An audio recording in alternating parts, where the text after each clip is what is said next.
Order, order. Can I welcome our witnesses to our first public evidence session on the matter of the inquiry we're doing on asylum accommodation. In particular, what we're looking at is how the Home Office has managed the contractual arrangements that it has for delivering asylum accommodation, and what recommendations we might make for the break clause in the contract that's around in 2026, and how the Home Office may improve or build on its successes on managing asylum accommodation. I'm very grateful to our witnesses for coming today, and maybe if you introduce yourselves for the record so that we know who is here. So Professor Darling, perhaps. Hi, I'm Professor Jonathan Darling. I'm a Professor of Geography based at Durham University. Thank you. Hi everyone, I'm Lucy Mort and I'm a Senior Research Fellow at the Institute for Public Policy Research. Hi, I'm Sachin. I'm a researcher at the Institute for Government. We're a think tank working to make government more effective. Thank you very much. So if I can start off, and it's a broad question, having said that we were trying to keep things as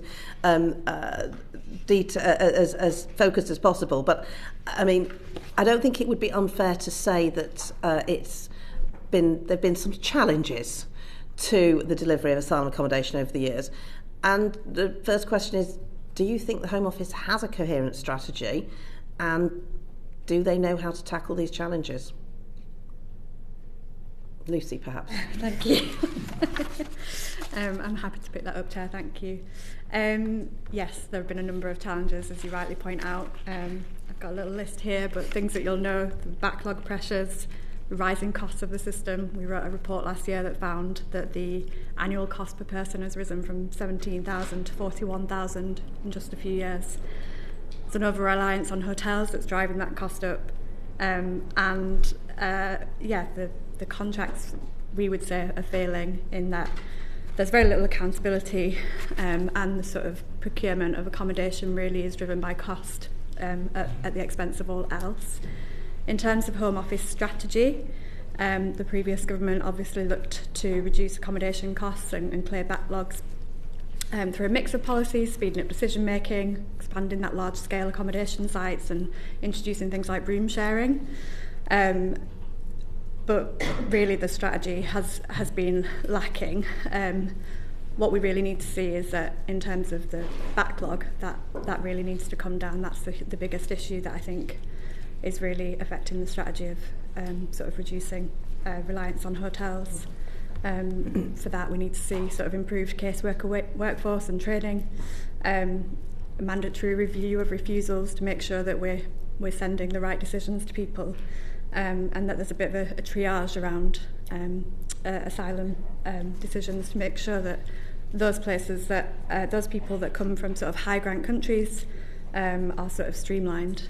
So I think the backlog is where I'd start in terms of strategy.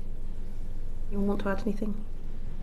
Yeah, I would just add, I think we've seen, I suppose, a variety of also quite short-term responses to a series of pressures. So we've seen the move towards mass accommodation sites under the previous government, which I think haven't necessarily delivered, certainly in terms of cost, but also in terms of actually the ability to provide the accommodation that's required here. And I suppose we have seen a kind of move since 2022 to expand dispersal. The model of full dispersal across the UK is an attempt to, I suppose, more widely accommodate people across multiple local authorities across the UK. But the take-up of that has been quite variable. And I think partly that's due to ongoing tensions between the Home Office and local authorities in terms of their ability to engage with local authorities and to actually build back trust into the dispersal system. I think that's one of the key messages of the last, certainly the last decade, has been the kind of erosion of trust between local government and the Home Office on these questions. Thank you. And we will hear from local government representatives in a future panel, but it's interesting to have that context.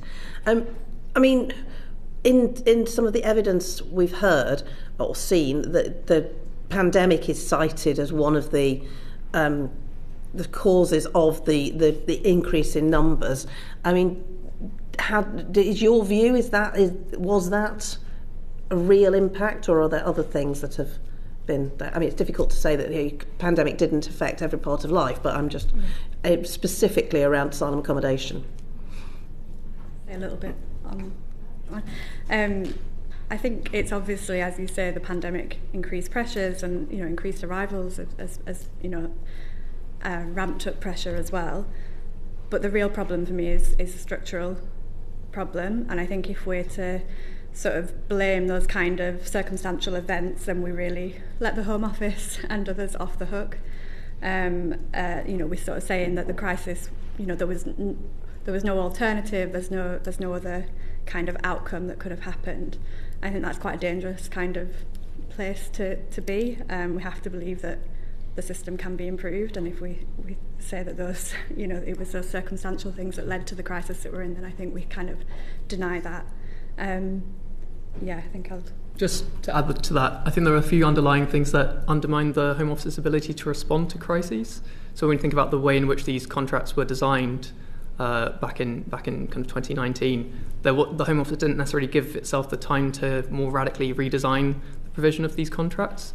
So when you don't necessarily have that design that allows for a reaction to changing circumstances, then that does make it harder. When you have a commercial team that's under-resourced, then it's harder to move out of that reactive mode of thinking and into something a bit more proactive too. Paul, you wanted to come in? Can I pick up on that point? I was struck by the evidence that the Home Office gave to the National Audit Office, the transition from Compass to the next contract. And they only had 3 years in which to think about it, which strikes me as an awfully long time. Is it just are they just in a firefighting mode? Do they not put the bandwidth into thinking through these broader issues, these changes? Because 3 years is surely long enough. So there are a few different things there. One is that the contract was extended for 2 years from 2017 to 2019. So it wasn't necessarily 3 years if we are going to plan to do this now. But I think the other thing is that across government, across the public sector more generally, there has been an underinvestment in commercial teams, and that does make it harder for government to essentially secure value for money for their contracts, to be able to negotiate with suppliers effectively and to understand actually what the cost basis is. It seems that the Home Office has improved that recently in the estimates that they're trying to give, and so that they can negotiate with providers appropriately. But this isn't necessarily just something about the Home Office, it's something across the public sector over recent years. Just to go back to the point on COVID, I think it's also worth noting that part of the pressures around COVID was associated with asylum decision making, and that rate had slowed down considerably before COVID as well. So actually, this is a longer term question of a slowdown in decision making in the asylum system, which then has knock-on effects of the through flow of people through that accommodation system. And so that certainly was impacted by COVID, but it had a legacy before that as well. And just following on for that, so there were obviously lessons that the Home Office could have learned. So Professor Darling, just could you comment on where did they fail to learn from previous approaches to this?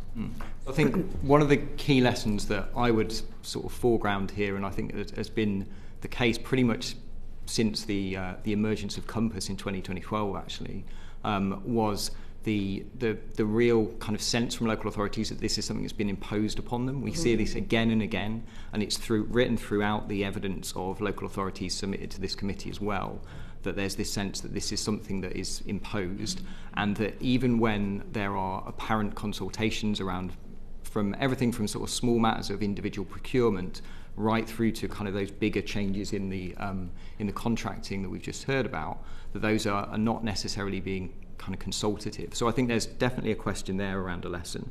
And I guess the other lesson that I would suggest has not been picked up on is the importance of kind of community engagement and community consultation. Again, this is a message that we see multiple times in various different forums of evidence, but also in terms of the kind of wider context here of community tensions, in which there isn't enough consideration given to community cohesion, but also to the support infrastructures that people in the asylum system need, and thinking about how those support infrastructures map onto accommodation and potential accommodation sites. You're saying that the support services were not necessarily in the same place as the asylum seekers were located, and therefore it was very difficult for them to access. Yeah, that's been a consistent trend, I would say, certainly over the last 10 years, is a kind of a growing mismatch between where support services are and have been well established and where we're now seeing both new dispersal but also changing dispersal numbers as well, and that's been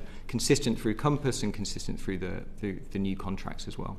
And I'm guessing that the large sites is particularly relevant, that the large site, but I mean,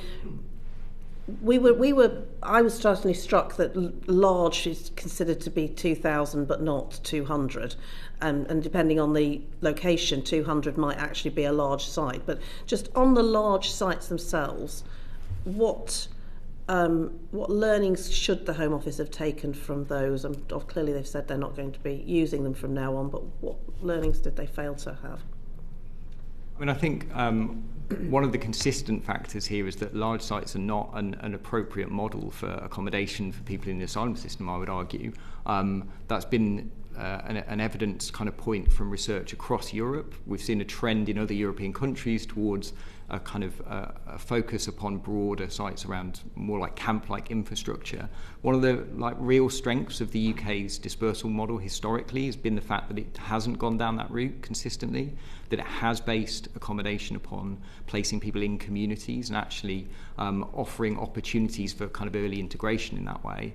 And one of the key lessons here is that broader kind of large site model doesn't really work, both in terms of providing secure accommodation that allows opportunities for integration, and also in terms of the cost to the taxpayer, and in terms of the kind of messaging that this sends around sending people to former military institutions, these kind of things. So I think there's definitely kind of lessons there. Also, the history of this is that the Home Office have tried these form of military institutions multiple times since the kind of start of dispersal in 2000. We saw this in 2003 and 2004, at a point where asylum numbers were similar to today. We saw similar kind of experiments with mass sites that were opposed by communities and often pushed back at local planning levels. So again, there's a bit of a kind of repeating pattern here of not necessarily thinking about, well, why didn't these models work previously and why would we expect them to be more effective today? Just a couple of points to add to that, that Jonathan set out there on the human cost, but the actual cost as well. I think the idea was that these large sites would save money, but actually the National Audit Office found that they were going to cost 46 million more over their lifetime. So, in terms of lessons learned, that's a key one. And there's also no evidence that they deter arrivals, which was a bit of the rationale for large sites, which is, as I said, no evidence for that. And if anything, those kinds of sites have really symbolised and become kind of sort of totemic of the problems of the asylum accommodation system, and become a site and a target for sort of far-right activity and things like that. So I think having those kind of really visible accommodation sites is really problematic for cohesion and integration. Anything? I mean, what the Home Office, obviously, that we've had some evidence from the Home Office, which I think you've seen, and we've published that. They've been clear in questions to ministers, etc., that there is a move away from large sites, more dispersal, and the end of the use of hotels. How realistic is it that hotels will not be used? I would argue, and I put this in the written evidence that I've submitted to the committee, that I think it's politically quite dangerous to say that you will end hotels entirely. Because I think if you look through the history of dispersal since the mid-1990s, when kind of dispersal emerged as a proposal, hotels have always been used in some form or another as a form of contingency accommodation. So in that context, to say that you will completely end this produces a problem, because it means those who wish to kind of foment tensions in the way that Lucy's just described can point to one single hotel in use in the UK and say, well, you've not done this. Mm-hmm. So I think it's really politically quite challenging. I mean, the aspiration here should absolutely be to reduce the use of hotels, to think about how those hotels have to be clearly marked in terms of standards and the quality of that accommodation have to be linked into support services and should be time limited, absolutely. But at the same time, in a context of variable demand on a kind of a constantly sort of flexible model that is always going to have to require some flex within it, you can utilise hotels as a short-term contingency measure. That's always been the case. Local authorities did this prior to Compass. Compass had this in it, and the current contracting has it in now. The key difference now, of course, is the scale of that use, and that's the thing that we should be really focusing on, and ensuring that where hotels are used, they're properly appropriate in terms of the quality of that provision and also the support services there. But I don't think it's a kind of realistic thing to say that you will completely end this, because I think it really does reduce the options that you have in addressing a really dynamic challenge. Anybody else? I think that covers it. Okay, so it's how are the Home Office actually going to manage this contract? So they're going to have, they've said no hotels, but you've made the point that that's going to be very difficult to deliver. It's dispersal into, they've talked about student accommodation that's not being used. I can't think of many halls of residence that aren't being used by students, but I think the way it was described was that large sites are those with communal areas that large gatherings can happen in, and they want to move away from that, and they ideally want to move into people into the private rented sector. I mean, this feels like it contractually a very, very difficult thing to manage. How can you design a contract that allows for this to happen? I guess some of this comes from the kind of contractual obligations on certain providers and the individual providers there and the relationships that they have. It's questionable how much they really have those relationships with, for instance, local housing associations or specific landlords. I think this is one of the things where you can contrast the current approach with something like the Syrian resettlement scheme, for instance, where local authorities were working with people and with landlords and with housing associations that they knew specifically and could therefore kind of adapt that accommodation to meet the needs of the people who are coming to stay with them. Whereas in this approach, it is often quite a sporadic one in that providers might be forced to kind of scramble around to look for this kind of contingency accommodation at fairly short notice, and which might not necessarily meet the needs of the people who are going to stay there. They might meet the kind of basic contractual ones that are set out in the contractual requirements and the KPIs, but they might not necessarily meet the ones that actually lead to better outcomes for asylum seekers longer term. Are there any lessons we can learn from other countries? Yeah. Well, I think I've already mentioned one of those lessons, which is that the UK model of community-based housing and community-based dispersal is a very positive one, actually. We're here to obviously think about the challenges to that model, but there are positives to that in terms of its integration potential. So one of those lessons is actually to retain that kind of focus, and I think the proposals that other people on this panel have made really speak to that importantly. I guess the other question internationally is around the question of distribution, and so the way in which other European countries in particular have far more transparent models around distribution. In the UK, historically, we've had a process of allocating accommodation based predominantly on where there is available property, and that's then been driven by housing market dynamics, to some extent by the sign-up of local authorities in the early iteration of dispersal in the 2000s, and then by where private providers could procure property since 2012. And so this has been very much driven by that housing market and cost basis in the way that Lucy also mentioned a moment ago. So in that context, there's quite a lot of, I suppose, instability in that system. There's also a lot of unevenness in the actual distribution of dispersal. Whereas if we look at a variety of other European countries, Germany, Austria, Italy, each of these have different models of how they do distribution, but what they have in common is a model that's based upon a kind of widely published and broadly transparent distribution metric often based upon population dynamics and GDP.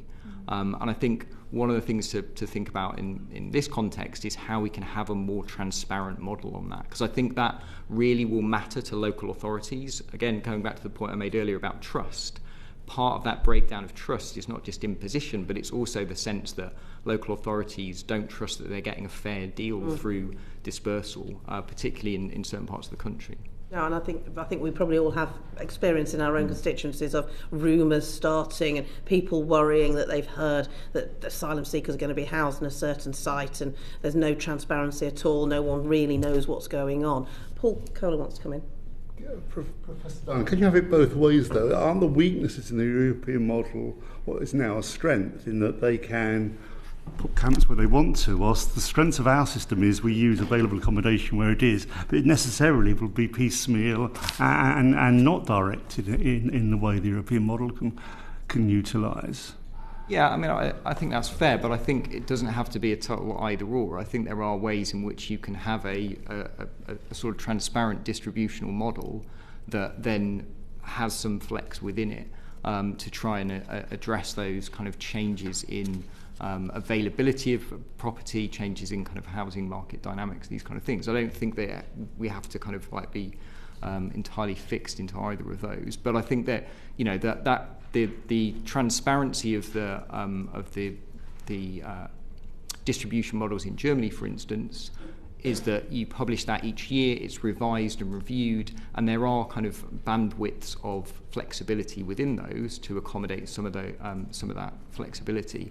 So I do think there are ways in which you could kind of find elements of compromise in that system. If our model is driven by where the available accommodation is, how do you incorporate that the German system? Well, I think you have to move to where we are now, which is this model of kind of full dispersal and trying to encourage all local authorities to be involved in that system, and you look to producing a kind of transparent distribution system and trying to map across the two. I'm not suggesting that transition is going to be a quick or an easy one, but I think it is something that you have to at least start to think about aspirationally, particularly if we're thinking about a move to have a break in the current contract arrangements. This is an opportunity to look at how you could do that over a number of years. We've already heard about the transition between Compass to the current contracts taking a number of years, and thinking about what those models would look like in that time. Getting asylum accommodation right is not a quick thing, and very often, I think certainly for the last decade and a half, it's been focused upon short-term measures and short-term priorities. And actually, I think this committee and where we are right now is a real opportunity to actually think about the longer-term kind of building a more stable system.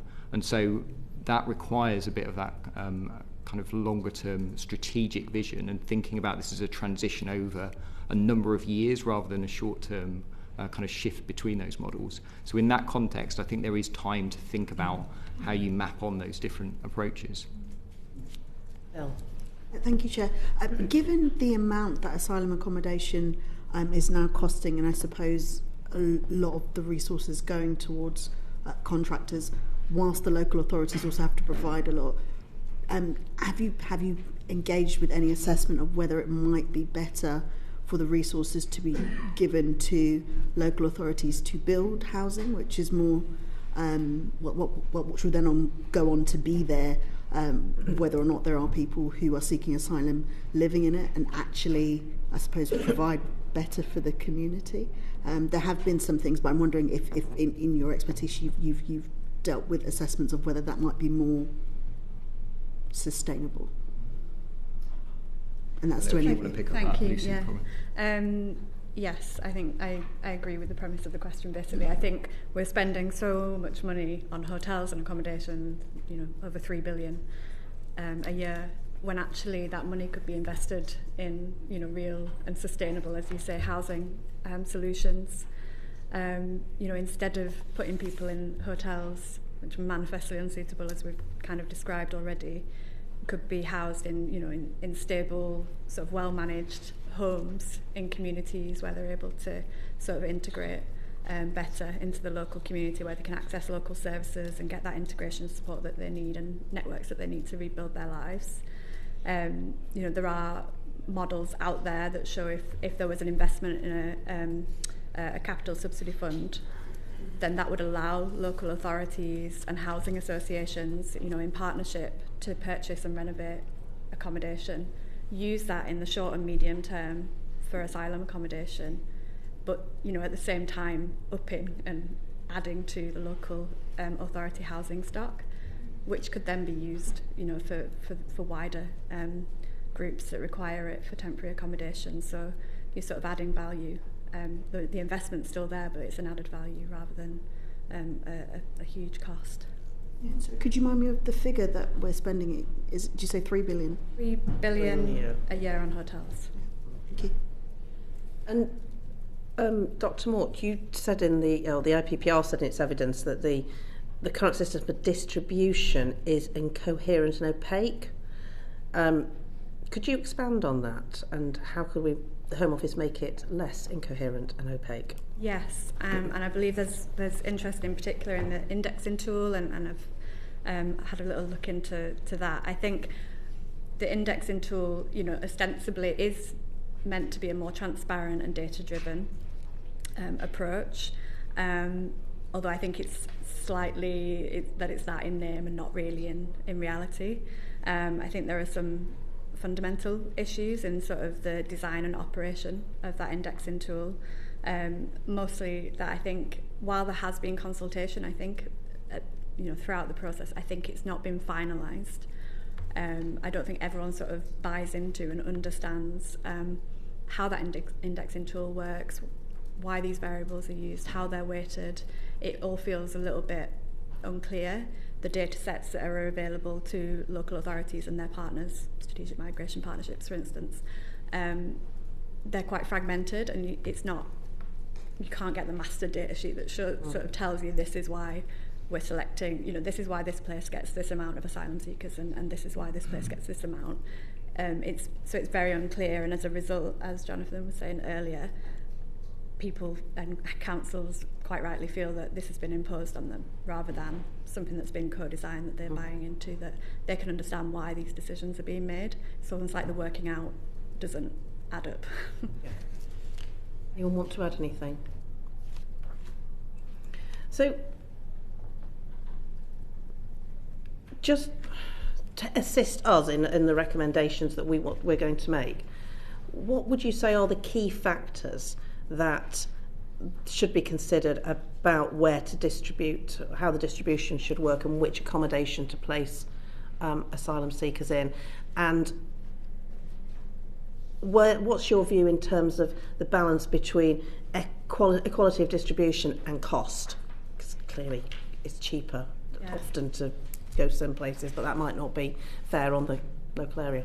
Yeah. I think there's a few things there, and it speaks to what Paul was talking about earlier. I think that cost shouldn't be the only consideration in thinking about where to place people, especially if we're concerned about cohesion and integration and communities getting along, then cost cannot be the only overriding factor, and still, disproportionately places that have historically housed more asylum seekers, typically poorer places, continue to do that. The sort of pattern remains the same. So there has to be a model that allows us to look beyond cost. At the same time, I think it's really important to think about sort of dispersal and distribution, and it not only being or not reducing it to a numbers game, and has this place got the right amount compared to this place. I think it has to be about making sure that people are accommodated in places that can support them. So again, coming back to the point about cohesion and integration, it allows them to rebuild their lives and contribute to their communities. Otherwise, the sorts of, you can imagine the sorts of things that we might see if we don't consider that. I think then the factors that you have to consider are things like population size, but also infrastructure. Does it have the GPs, the school places, the English language provision, the community networks that people can tap into? Does it importantly have the legal aid infrastructure, and if not, how are we going to make sure that it does? The other factors I think that are really important are that there has to be that meaningful engagement, there has to be that buy-in from local authorities and local communities, and that genuine consultation. And of course there does have to be a look at, you know, the impacts on local services and taking that into account as well. I would just add, I agree with all the factors that Lucy's noted there, but I would also add, I suppose, consideration of dispersal accommodation alongside other aspects of refugee resettlement. So dispersal is not isolated from those kind of wider other UK resettlement schemes, so VPRS, to some extent Afghan and Ukrainian resettlement as well. So making sure that that is kind of factored in and considered. And also, we may come to this later, but one of the considerations here should also be kind of move-on services and opportunities for move-on for when people, if they do receive refugee status, where are those move-on opportunities, and ensuring that that is a kind of consistent through-throw into that process as well. And presumably, you wouldn't expect, I mean, if someone has a positive decision, they wouldn't be expected to stay in the temporary accommodation that they've been put in, even if it's a beautiful, nice, purpose-built home that they could live in for a long time. This is something that they need to move on and go on to a different form of accommodation. That's certainly the model as it currently stands, and I would envisage, like going forward, that would still be the case. There have been historically cases where local authorities, when previously in charge of asylum accommodation, were able to do that, were able to retain an individual in a property, and in essence to kind of change the badging of that property, which did give local authorities a bit of flexibility under previous arrangements. And again, that might be worth looking at and considering and potentially asking local authorities about in their evidence. But I think at scale, I think that's unlikely to be the case. I think that's more kind of like a flexibility for individual cases rather than a wider kind of response to move on challenges. So moving on to specifically on engagement and communication, how would you recommend that the Home Office goes about communicating? I mean, let's be clear, there aren't going to be many communities that will go yippee-doo if they're told that some asylum seekers are coming to their local area. So how can the Home Office communicate in an open and transparent way with local authorities and the wider community around this? Okay. So I think there's two questions here to some extent. So one is about communication in the asylum system and with local authorities, and I think that has to be like an ongoing dialogue. The Home Office have articulated in their evidence to this committee that they do this regularly through a variety of different mechanisms. I think the evidence from local authorities potentially contradicts that at times, and I think it's worth kind of thinking about where those tensions are coming from. An obvious place for that would be strategic migration partnerships and ensuring that they're consistent in their work and in their kind of role across the country. I think if we're looking to reform the asylum accommodation system, strategic migration partnerships are going to have to be fundamental to that. And one of their roles, I think, has to be consistent in the way that they're playing that kind of mediating role across the country. And I would argue also consistent in including a wide variety of different voices in that kind of communication, not simply the Home Office and local authorities, but also third sector organisations and also those with lived experience of the asylum system. So I think that's one kind of key thing. And I think that that has to be about like communicating with local authorities about where accommodation is procured, transparency in that system, all the things that we've talked about previously. In terms of actual community engagement, though, I think there's two things that are really important. One is that I think there's a requirement to think more carefully, and again in a longer term pattern, about how you build in integration opportunities at local level. And local authorities know they're the experts in kind of doing that. They have that local context and knowledge, but they also, I think, need support to do that. One of the things that has happened, certainly since Compass, and I would argue since the current contracts as well, has been a stripping away of local authorities' capacity to do some of that work, and often feeling that they're, in essence, being asked to do some of these things without being resourced to do them. And then the second question, I think, is also about messaging on communication at a general level from the Home Office, in the sense that there is no clear, consistent or coherent communication about what the dispersal system in Britain is seeking to do from the Home Office centrally across the country. So that sort of lack of messaging around what we're trying to do here, beyond end hotel use, is really important. And I think that, there needs to be a clear communication strategy about what dispersal means, about the responsibilities that the state has to people in the asylum system around accommodation, and around the kind of expectations of that across the country. We haven't seen that at all in the last few years, and I think that's a real lack, particularly when you compare that to the messaging that we've seen on things like the Homes for Ukraine scheme, or to some extent the Vulnerable Persons Resettlement Scheme from Syria. So I think there really needs to be a central messaging as well as kind of localised responses to that. Just to add, I guess, that this question of communication, I think it really sort of highlights the kind of flaws of the real centralised system that we have. Of course, the Home Office can't go out and consult and all of these stakeholders, every local authority and the voluntary community groups and the local community in that area. But who can do that, who is well placed to do that, are local authorities and, other regional partners, which I'm sure we'll get onto, but, which is why I think that sort of decentralising and giving power to regional and local bodies on this is so important, because they can do that communication and they can understand what their communities need better. And of course, private providers, they may well communicate up to a point, but I don't think that they've got the same incentive to communicate with the number of stakeholders that we've outlined. The Homes for Ukraine and Syrian refugee was done with a minister with specific responsibility, who was a joint local government and Home Office minister, Lord Harrington in both cases, although he wasn't Lord Harrington for the Syrian refugees, but he was by the time it came to Ukrainian refugees. Is that a model that could be looked at, with that joint responsibility of the two departments? Maybe Sachin. Certainly looking at that model, it does seem like that was quite key to a lot of the success there. It meant that local authorities felt particularly well consulted. You could see that quite a lot, particularly in terms of the Homes for Ukraine scheme. You don't necessarily need to have a minister doing that, but a lot of our research does find that if you want to do kind of cross-government coordination in that way, there does need to be quite a strong ministerial angle.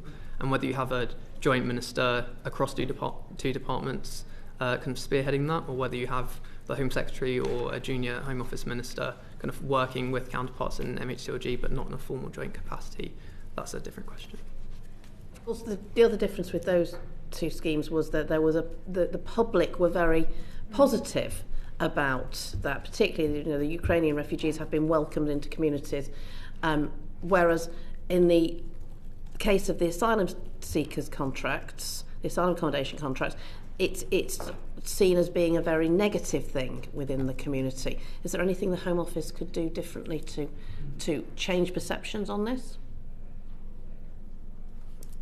I mean, I would argue that this comes back to the point I made around needing a clear and consistent messaging at a national level around both strategically what you're hoping to achieve through this system, secondly around how this maps onto a set of international obligations to people in the asylum system, and thirdly, I don't think it's surprising that sense of tension and concern around asylum accommodation in different communities has emerged in a context where asylum dispersal has been badged as a question of burdens for the last 20 years consistently, both within the press but also politically. It's been talked about as a burden, and asylum, certainly under the last government, was associated more with the language of illegality rather than the legal right to seek asylum in the country. And so I think when you start to kind of like produce those kind of messaging consistently, that produces a context in which it is not going to be seen as a positive for asylum accommodation to be in your community. It starts being a question of burdens rather than responsibilities or opportunities in that sense. So I think there needs to be a real reset around that frame of language and consideration. Paul. On that point of burdens, and the idea of integration and addressing the whole accommodation issue via the state providing something. Is there a role for lifting the ban on asylum seekers working? Is there a role for that in all of this? I would argue absolutely yes, and I think for two kind of key reasons. Firstly, because I think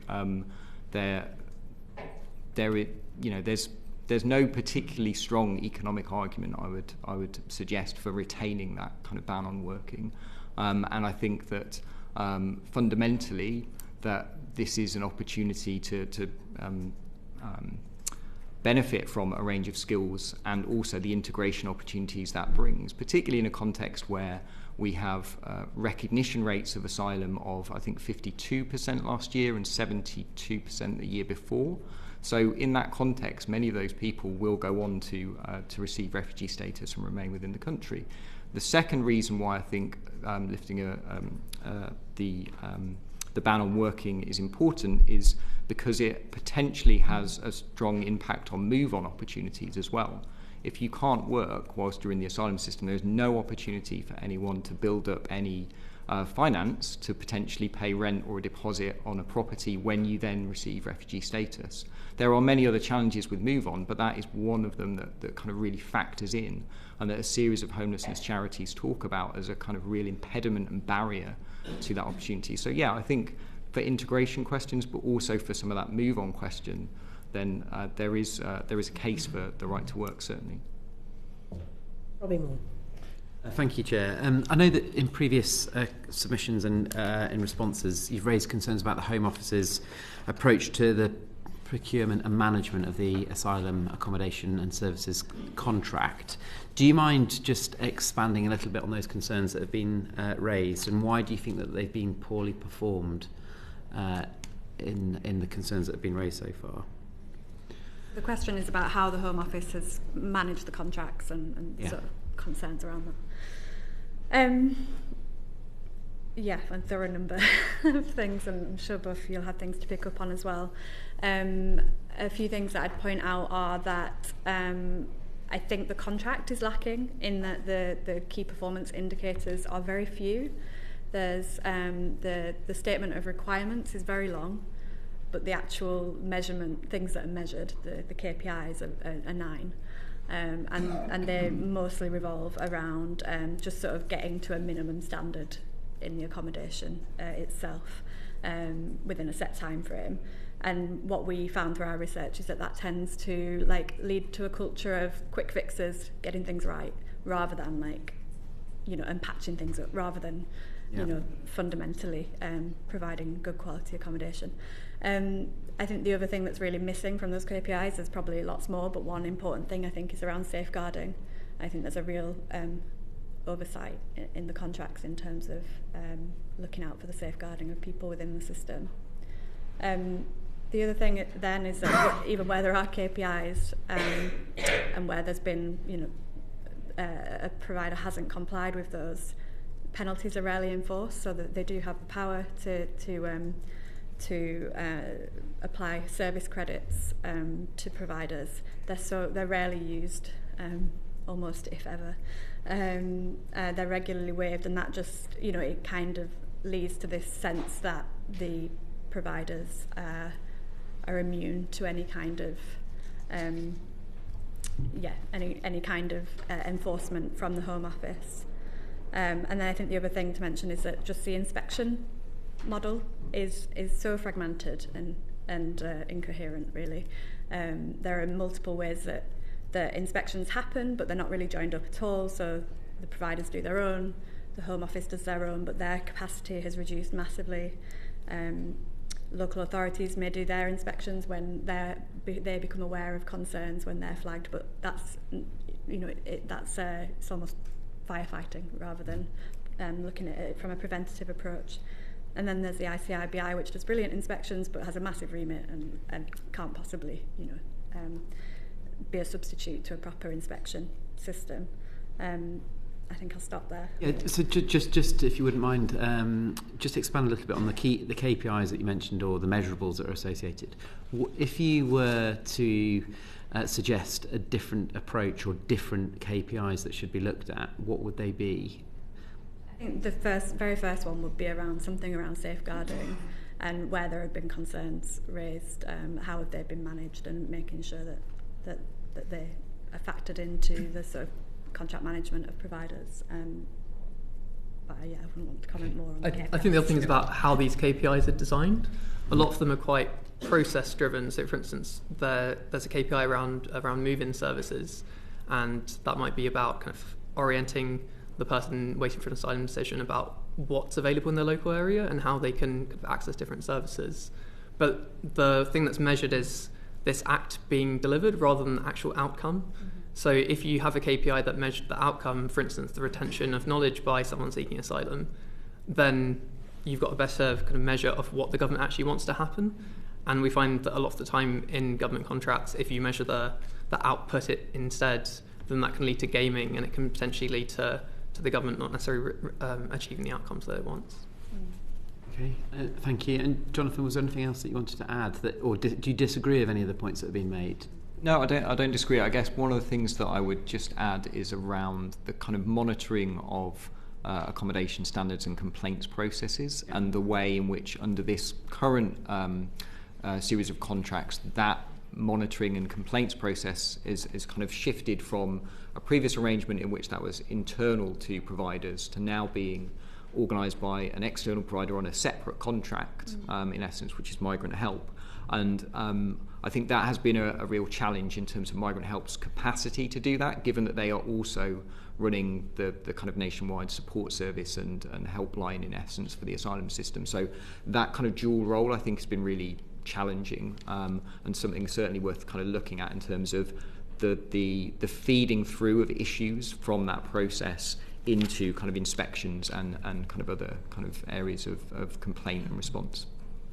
And maybe this is answers that will be already encompassing what you've said already, but is there any direction or angles that you feel that the Home Office should be exploring in terms of key considerations as we look to the contracts ending in 29 or the break clauses being utilised in 26 that you haven't mentioned already, linked to considerations that they absolutely should be looking at with existing operations on the ground? So I see. Okay, Lucy, go for it. Thank you. I think that the key consideration should be about moving away from private providers and bringing this area back into public hands. I don't think that the outsourcing experiment has worked, and we've got reams of reports, all of us, showing the problems of the system. I think giving power to regional and local bodies to take the lead in procuring and managing asylum accommodation and support would pay dividends, and I think we would see improvements. Mm-hmm. I think for that we need to. It's quite a radical departure from the current system, and I think therefore we also need to sort of tread slightly carefully. Go for a bit of a pilot and pathfinder approach to make sure that we're doing it right.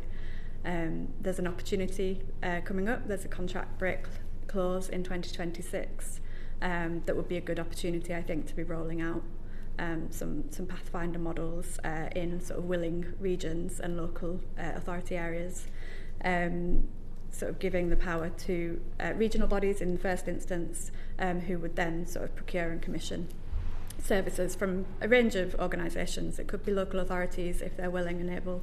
It could be others. It could be voluntary community sector organisations. It could be private providers. There's some flexibility in the decentralised system that we're recommending. But what we need to see is that there is evaluation and learning and support given so that by the time 2029 rolls around, other regions and local authorities in the country are ready and able to sort of pick up that task, because it's not something that everyone wants and is able to do right now. I understand that. And just to put that point to both of you as well, do you disagree with what Lucy has said so far, or is there a different approach you think that? To bear in mind when it comes to these contracts is that they are very large. There's not necessarily that much competition. There were very few bidders when they were put up for tender in 2019, that does mean that it's harder to do enforcement and to do penalties. One of the reasons why there haven't been service credits is because the Home Office can't necessarily look to another large-scale supplier to provide accommodation for an entire region. One of the benefits of delivering this at more of a local level is that you're able to have more competition because there are more potential providers who might be able to provide accommodation at that level. Okay. And just to say quickly on, I suppose, that more decentralised model, you could argue that one of the risks of that is a kind of fragmentation and a kind of fracturing across multiple kind of like different models across the country. And in some ways, the centralisation of those three big contracts, I think, was intended in part to address that and to try and have a more kind of uniform provisioning. But that model has really not worked. Partly because you've seen massive kind of chains of subcontracting within that, and so actually that kind of fragmentation is already there. It's already kind of baked into the current model that we have, and so actually prioritising local authorities on the one hand is where the expertise and the kind of knowledge is. Secondly, it's where actually, if you're going to resource things, that resource has the potential to have a wider kind of social impact in the way that the question earlier about housing, I think, actually picked up on, and the resources there are about a wider kind of collective community resource rather than simply going to a private provider. So I think that sense of kind of fragmentation actually is a risk, but I think it's one that actually is built into the current system as well, to be honest. Okay, and just finally from me was just, and again, it may be just expanding on what you've already said at the moment, but how do you feel that the performance, the oversight of the performance of the contracts should be looked at within this period up until break clause has been potentially instigated or end of contracts in 29? The first thing I would say on that is that penalties should be imposed where they're warranted, where providers aren't meeting their contractual obligations. They should use the powers that the Home Office should use the powers that they have at their disposal to make sure that they are. Anyone else? Yeah, I agree. Yeah. Okay. Thank you. Thank you. Jenny Reid. Thank you, Chair.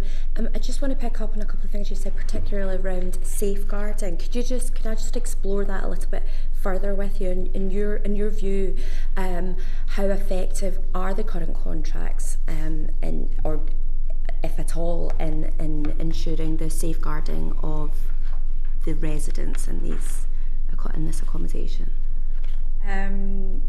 So the research that we did for our report last year, we spoke with around 30 people seeking asylum who had experience living in asylum accommodation, and they raised a number of concerns, as did the wider stakeholders that we spoke to, and they're quite varied. So of course what comes to mind first of all is around the kind of threat from far right sort of harassment and violence, which has escalated in recent years, and we've already spoke about why that is, because of the kind of the symbols that hotels and large sites kind of hold.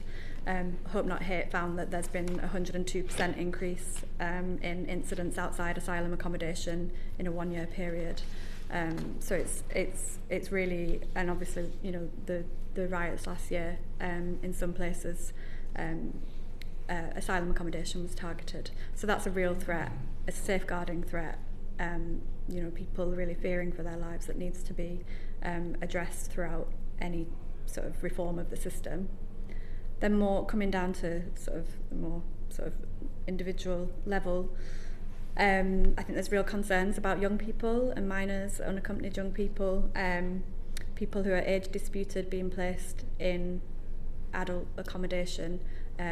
One of the people that we spoke to in our research was forced to share with a young person, and that made them feel uncomfortable, and it was concerning for everyone involved, and there were no safeguards in place to sort of protect that young person or the adult that was sharing that room with them. One of the real striking things from our research was the impact of asylum accommodation on women. There was some really horrendous stories that women shared with us about living in mixed gender and poorly supervised accommodation, or in accommodation where the people there that have been subcontracted and that are meant to support you, the staff, are also a threat, maybe entering your room without permission. So the threat could be, your sort of the people that you're living with, but it could also be, the people that are there that are meant to protect you. Women talked about being really scared of using shared bathrooms, limiting their water intake so that they wouldn't have to go to the toilet, and the knock-on effects of that on their physical and mental health. In terms of children, the hotel accommodation that young people are staying in, there's very, very little sort of privacy and places for them to sort of be children. And there's real concerns around kind of sort of control and surveillance and coercion. People spoke about sort of facing harassment and assaults and threat and intimidation.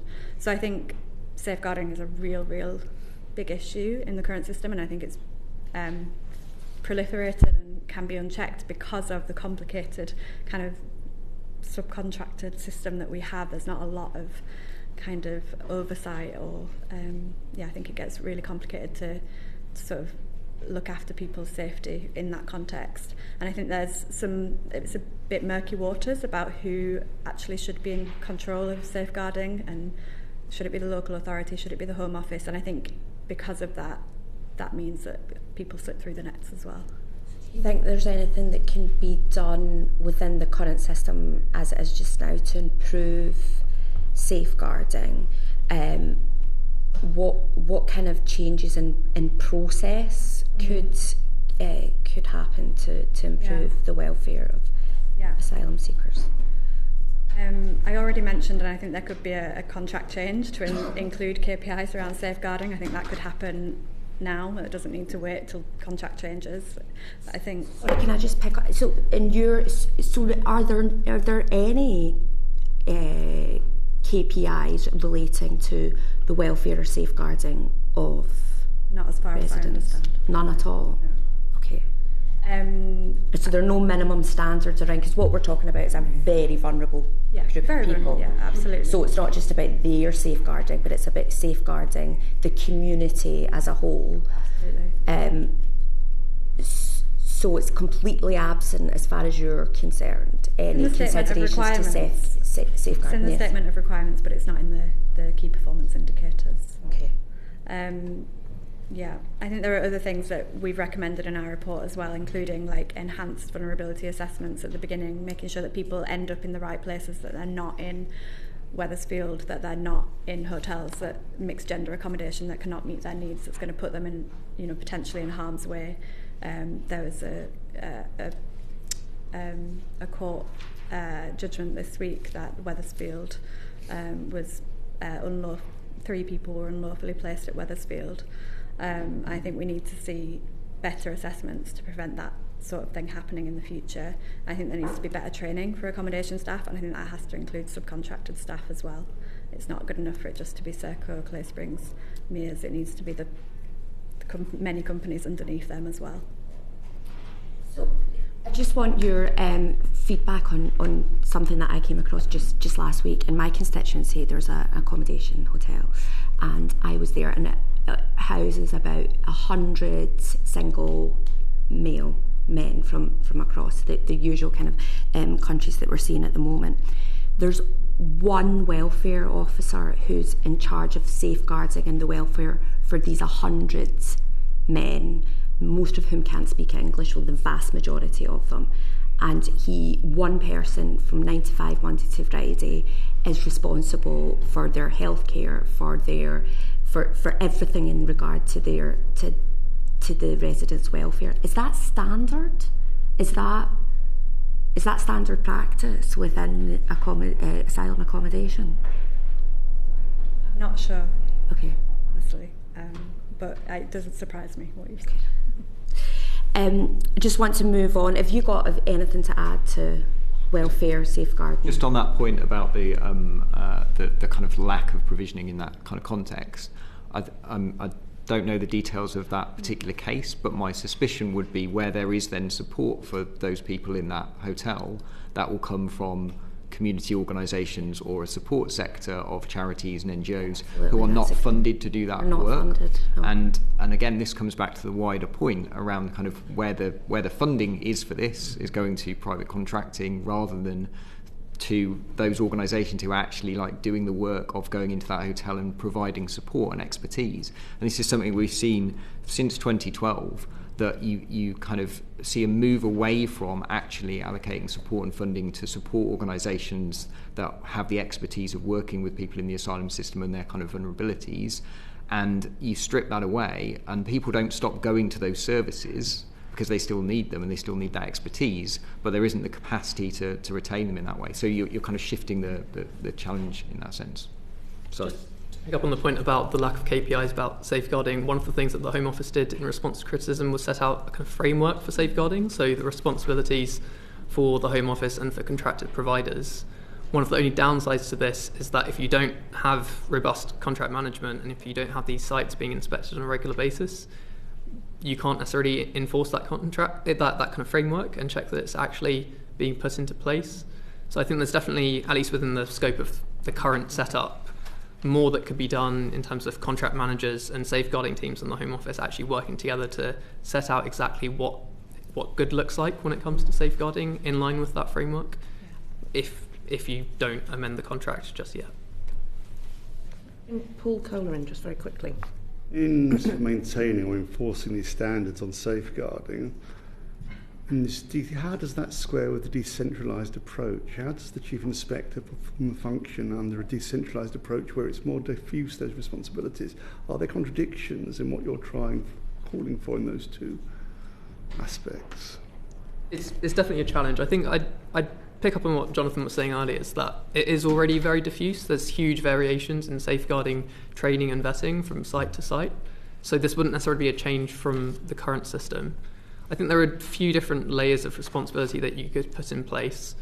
Some local authorities, I think the GMCA, have spoken about how they have the capacity to do property inspections, for instance, already. So you could have that level there. I think the other thing is that the Home Office could still retain a role in terms of sharing best practice around procurement, around contract management to local authorities. So even if the Home Office isn't delivering this accommodation directly themselves, they could still have oversight and do these kind of intelligence-led inspections. Jonathan mentioned that the migrant helpline doesn't always work that well, but if you could have a more effective source of intelligence across the country and do targeted inspections in that way from the Home Office kind of central oversight level, then it could be possible to do these things. But realistically, you do have to consider there's massive variation already. So decentralising wouldn't necessarily lead to that much more variation. I don't know if either of you have anything to add to that.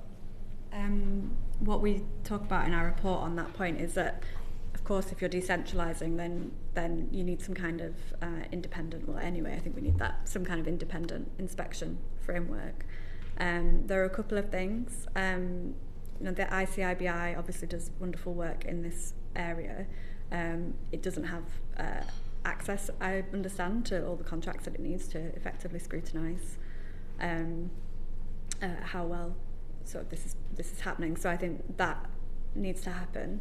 But also I think the other thing is that there could be, there's best practice models that could be drawn on.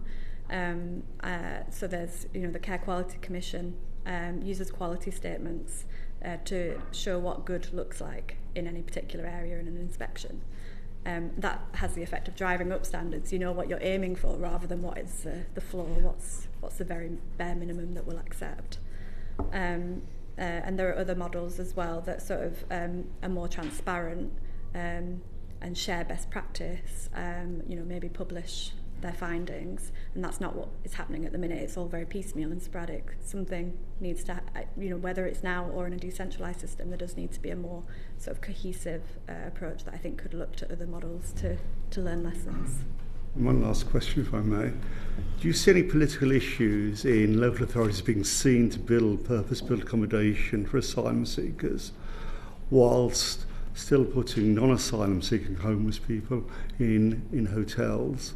Do you see that being an issue that would fall into the traps set by hard right organisations? I think it is evidently it's something that would need to be carefully managed. I think there is a way to do that does emphasise that it's about a whole system approach, and actually the current system that we have is harming communities. This new approach would allow for asylum seekers to be accommodated whilst that backlog is cleared, but those properties would also be used and useful for the wider community. But I take the point that it's something that would need to be carefully managed.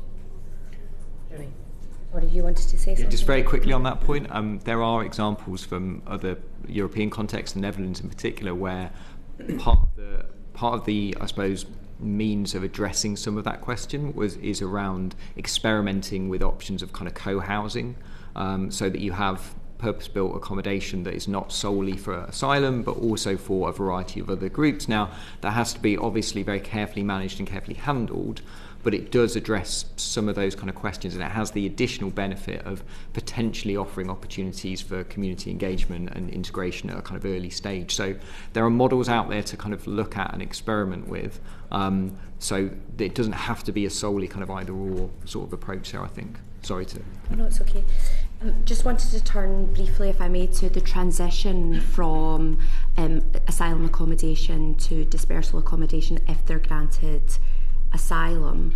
Do you think the Home Office provides enough support for that transition? And what does good look like, and what would you like to see more support from the Home Office? In terms of refugee move on? In terms of moving from the asylum accommodation after they've been granted I think refugee status. Yeah, I think there's a number of things to kind of highlight here. So one is we've already mentioned the right to work as something that would potentially have a positive effect there longer term in terms of giving people an opportunity to go into housing. I think another factor is a need, in essence, to do more earlier in the asylum process to communicate people's rights, entitlements, responsibilities, potential if they receive status. I think as a collective we have been in this evidence quite critical of private providers, but to be fair, in their written evidence to this committee, Serco do highlight that they are experimenting with providing some of that kind of training earlier in their process. So I think that is something to be supported in terms of thinking about those rights and entitlements. That also then I think has to map onto the Home Office engaging further with local authorities to communicate and inform them about what their responsibilities are and the way in which dispersal has a set of knock-on effects for those responsibilities going forward, particularly in a context where with full dispersal now we're seeing new parts of the country coming into dispersal without that prior experience, and potentially then having a knock-on effect in 6, 9, 12 months' time for refugee homelessness. So that kind of question I think is really important. Again, I think that's where something like strategic migration partnerships can be important in terms of conveying kind of key responsibilities and information between local authorities with more and less experience of this. And I guess the final kind of thing I'd say is having a greater sense of planning further in advance from the Home Office to local authorities around prospective decision making, the pace of that decision making, when that decision making is anticipated, these kind of things. One of the things that has certainly fallen away, I would say, in the last decade has been that level of foresight and communication between the two. So in 2023, Glasgow City Council declared a housing emergency because of the kind of flow of asylum decision making rapidly being kind of pushed through the system to address the backlog, leading to a really significant crisis of housing in the city. By contrast, in some of the work that I've done previously, I can share this with the committee if it's of interest, but I've written work and research around how under previous arrangements Glasgow would talk about how they had agreements with the Scottish Government and with the Home Office to actually kind of foresight that decision making so that they could begin to plan much more consistently their homelessness provision and trying to map those two things on. It's never going to be perfect, but certainly a much more kind of consistent kind of model. So I think that kind of combination of factors needs to be considered here in Move On. And I guess the other thing to just note very quickly is the move to e-visas, which we've seen at the moment as the kind of mechanism through which people then have access to things like universal credit and so on. I think that transition has been patchy and kind of uneven. I think it is improving. Certainly there's evidence from the No Accommodation Network and from Homeless Link that is improving over time, but it's not always been consistently picked up by banks and by other service providers that e-visas are the kind of mechanism into mainstream entitlements that they would otherwise be. My final question is what do you think is the top priority if we want to reduce homelessness among the refugee community? How best would you go about that? And what could the Home Office do? Or do you think they should take on more responsibility for integration when they are given that status? I think some of the things that we point to in our report, and actually things have changed since our report. So the 56-day move on period has been introduced. I believe it's pilot. So I think seeing that being sustained would be really good. I think that's been really welcomed by people supporting refugee move on. I think if well resourced, the asylum move on liaison officers that have been introduced could also provide really meaningful support if it is resourced well. I think we need to see as well like a staggered approach, picking up on Jonathan's point, to decision making so that there aren't these sort of localised housing crises, homelessness crises. So having that staggered approach and making sure that that's really well communicated ahead of time with local authorities and coordinated is really important. I don't know that the Home Office is necessarily best placed to deliver integration. It's not necessarily one of the strengths that it does, and potentially those kind of services are better delivered at a local authority level or a strategic migration partnership level. I guess the role for the Home Office there is what data can it provide. It's got various tools at the moment where it's kind of letting local areas know how many people are seeking asylum there and who might be served a discontinuation notice, but it seems that there are still a few kind of friction points there and not necessarily local authorities being able to access the data that they need. But if the Home Office can share data about the kind of profile and the demographics of people who are likely to be getting an asylum decision in the coming weeks, then that is something that local authorities can use to think about what services they might need to deliver in terms of, the connections with employment support, what kind of accommodation might be needed, for instance. Paul Keller. Oh, I thought I should ask that question. The question 10's really been asked, hasn't it? Well, it was really about the the practical time frame, really. So if we are going to have this different approach, how practical is it to do this in short order? I think that it's imperative that it happens, whether it's practical or not. It needs to happen. There are opportunities for it to happen. There's the break clause, as we've mentioned, coming up. And with resources and with coordination and sort of partnership working with local authorities, strategic migration partnerships, etc. I have no doubt that they can a new system that functions much more effectively could be delivered. But I think we'll know we've failed if we come to 2029 and we feel like we're coasting into another version of Ask and Air. What should the Home Office be doing today? I think this should be looking really, really seriously at the recommendation to decentralise and sort of looking and starting to identify the regions that they might pilot that in. I think that would be the number one thing that I would recommend. Anyone else? I think part of the issue with the end of Compass was that we got to a point where, in effect, we kind of sleptwalked into the next set of arrangements. There wasn't a really serious consideration of alternatives. It kind of felt like a path to terminacy, and we really need to do something different this time. Like this model is not working. It manifestly has failed, and so this is now the time to actually look for alternative models.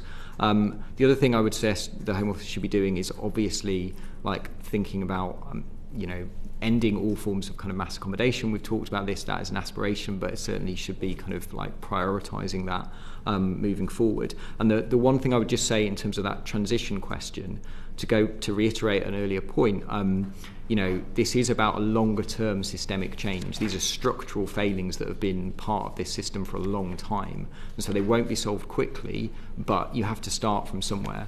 And I think the final point I would just make is that if you look through the history of dispersal, those transition points, so that transition point into dispersal, into private contracting in 2012 and into the new contractual arrangements, those have been the points of most pressure and instability, both for providers, for the Home Office obviously, but really importantly for people who are accommodated. That's where you see real spikes in terms of the emotional pressure of being moved, the kind of instability of housing accommodation conditions, and really at its heart we need to be making sure that any transition, however kind of like staggered that may be across a number of years, is actually communicated clearly to stakeholders, but also has the kind of the lived experience of those in the system kind of at its heart, and is basically caring for that lived experience, because I really don't think that has been the case under previous transitions that we've seen.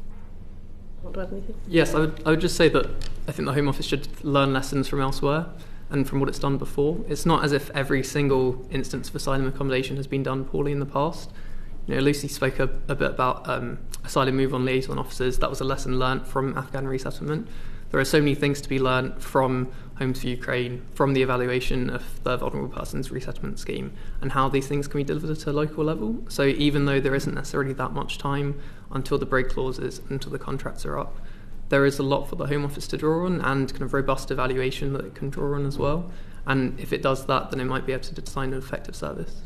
On that point, are you aware of last week's case where Suella Braverman was found to be in breach of her duties under the Asylum Act? Are you aware of that case? Well, there was a case last week where as Home Secretary, she was in breach of her duties. Does the Home Office, from your experience, learn from such legal losses to actually address issues? It's an interesting question. I think from the research we've done at the Institute for Government, it does seem that things like evaluation and evidence aren't always done that well in the Home Office. There are obviously always pockets of where things are done well, but partly because of asylum and immigration being quite politically salient issues, it does mean that the kind of fusion of politics and evidence can favour the politics a little bit too much, potentially. I would agree. I think the history of dispersal is one where those political considerations have often overridden questions around the care and support for people in the asylum system, and often this has been a kind of politicised question, and partly that is why actually having kind of structural reform to this system has been so hard, because you focus on short-term kind of models or issues, you focus upon kind of housing market dynamics, these kind of things, rather than thinking actually what is this system for? And fundamentally it should be for providing secure, dignified accommodation to people who are vulnerable whilst they're in the asylum system, and then thinking about the kind of move on opportunities beyond that. So it becomes kind of part of that quite short-term political questions, and that hinders the ability to do that kind of structural change that's required, I think.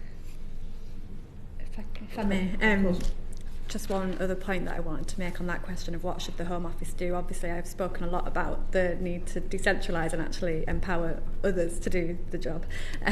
But the thing that the Home Office is and can and should be doing that is so critical is working on that backlog. And the only way that trust and that partnership working and the buy-in of local authorities, etc., will happen is if we see those numbers coming down, and that's better, of course, for people that are stuck in that system as well. They need clarity about what their future holds. So I think that a really important role for them is tackling that.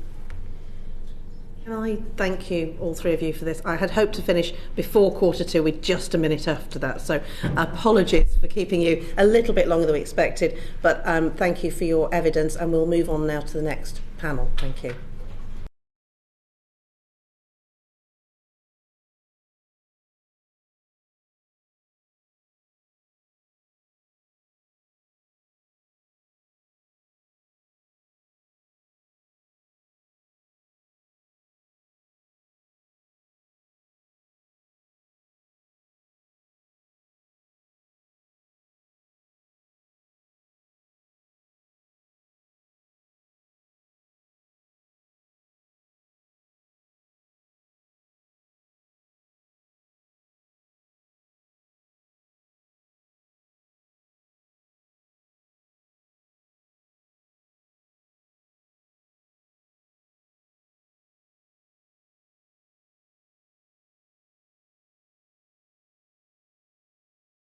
But we're now back in action. So we now move on to our second panellist.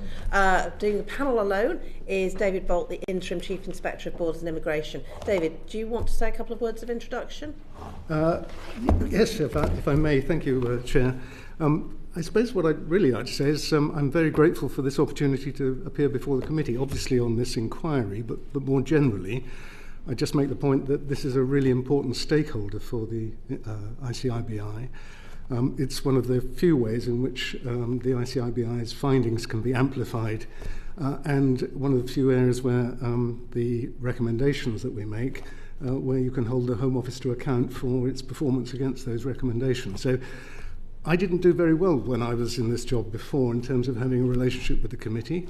My successor did, I think, create a very robust relationship, and my recommendation to my successor will be that he works very hard to make sure that this relationship works well. Thank you. Thank you very much.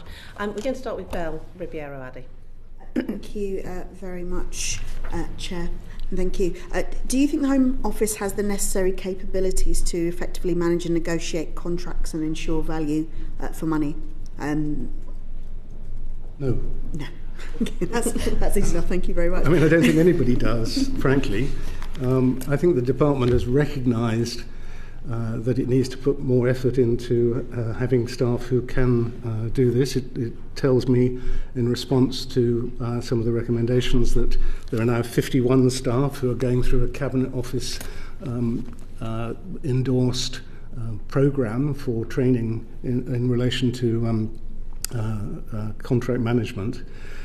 But this isn't a new thing. I mean, as the committee will know, I was in post between 2015 and 2021. And in 2015, I looked at the contracts for ticketing, for flights, return flights, and for escorting. And that was on the back of an NAO report which said that the Home Office was doing extremely badly in managing its contracts. And in 2015 it committed to ensuring that it would have the staff in place that could manage large contracts.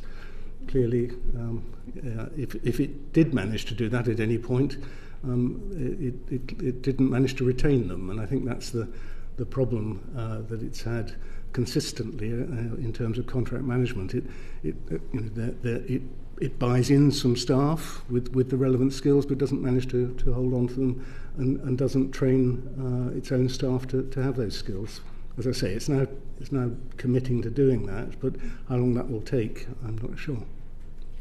Does the Home Office take any steps to hold private contractors accountable for poor performance, given that they make a huge amount of profits? I can see that Serco's set to see a 9% increase in profits this year. And we know that Brook House Detention Centre, which they managed, had 19 serious incidents that were reported, I think, a year and a half back in the Brook House inquiry. Yeah, I mean, I think that it obviously goes to your question about whether it's got staff with the appropriate skills, but beyond that, in terms of the way in which the contracts are constructed, if we're talking about the asylum accommodation contracts, they're largely based on self-reporting from the providers in terms of performance and meeting the KPIs.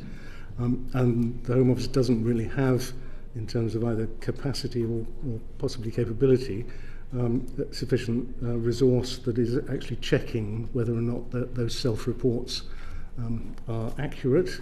And you heard from the previous panel in relation to service credits, whether those sanctions that apply within the contract when things aren't being delivered, whether those are actually being used. Now, I'm told by the Home Office that there's been a much greater use of service credits over the last 6 months or so. I haven't had the opportunity to inspect or see the evidence for that. So you say that they don't have sufficient oversight over provider performance? You will have seen in the report that the Inspectorate produced a few months ago that I drew attention to the fact that both in 2018 I made a recommendation, and in 2021 my successor made a recommendation that the regime that was in place for the Home Office to check on the service providers in terms of the contract delivery, that the team was too small, that its approach was not systematic. It simply wasn't capable of functioning as an efficient and effective process for checking up on how the service providers were performing. I made recommendations about strengthening that team in 2018. Those were accepted, never actually done. My successor made recommendations about a system which envisaged a quarterly review of the asylum accommodation by the team, by the Home Office team, that would be intelligence-led. That was never done, or at least there was some suggestion that in 2024 that the Home Office had begun to do some of that. But again, I think when we looked at it, we weren't convinced that was actually being done either in the way that we recommended previously or to a standard that would provide really any real reassurance. Has there been any progress in the Home Office generally in its improving oversight of providers in the time you've been in the ICBI? And if not, what needs to be done? Well, like I say, the ICBI, when I was here before and when my successor was in post, we made specific recommendations about strengthening the team that would provide oversight to the reporting from the service providers. I reiterated those recommendations in the most recent report. I think that's what needs to be done. The team needs to be strengthened. And it needs to be able to truly hold the service providers to account. And what do you think the role of the ICIBI should be in the assurance regime for asylum accommodation? Under this committee in 2017, I think it was, there was a recommendation that was made that the responsibility for